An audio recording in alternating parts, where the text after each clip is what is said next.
This video will give you a brief overview of the experimental net forms 1B1 and 1B2, also known as individual situation reports. These forms are designed to be used by individual net team members to quickly document damage and injuries in their neighborhood. PBEM encourages all net members to complete these forms as they make their way from their home to their staging area, and then turn the forms in to their net team incident commander upon arrival. They can also be used during search and rescue operations. The incident commander or designee then compiles the information from the individual forms onto Net Form 1C, the Team Situation Report, which helps create a clear picture of what's happening in the neighborhood and where resources might be needed. Note that the 1B forms provide space for information quite similar to the standard Form 1 damage assessment, but the 1Bs are designed for transcribing their totals onto the new 1C. The 1C is also designed to be used by the team's amateur radio operator to quickly transmit current neighborhood statistics to the Emergency Coordination Center. This helps the city allocate resources during an emergency. There are two versions of the individual situation report. Each one contains the same information, but has a different layout that is intended for different situations.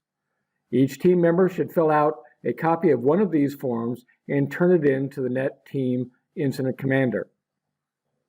Form 1B1, the Individual Situation Report by Category, is most useful when the number of affected units or individuals in each category is the priority. For example, you might use this layout to quickly document all of the issues you discover on a particular street as you walk through the neighborhood. As you can see, the category and subcategory columns on the left side of the page list all the different types of issues. Then there's a column to record each occurrence of each type of issue. Finally, the notes column provides a place to enter the specific addresses or unit numbers where the issues were discovered.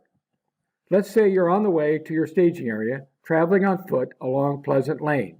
You notice that quite a few houses appear damaged, but since you're on your own, you're not going to stop to inspect or search each one. Instead, use the individual situation report by category to quickly document all the addresses where you can see visible damage and assign it to the right, moderate, or heavy category. You also meet a few neighbors along the way who have minor or delayed injuries, so you jot down some notes for later reference. Further down the street, you notice water bubbling up from underground, and you notice the location of the water main break. You have one other major road to travel before you reach your staging area, so you start a second form for that street. Let's say you and a buddy have been assigned to assess damage on a street that has not yet been surveyed by your team. Your instructions are to knock on doors to see if anyone's home and possibly in need of help, and walk around each home to check for damage and shut off gas if necessary. You decide to use the individual situation report by dwelling to record the addresses of several homes that sustained damage or had gas leaks. You also encounter a person who's bleeding and appears to be in shock.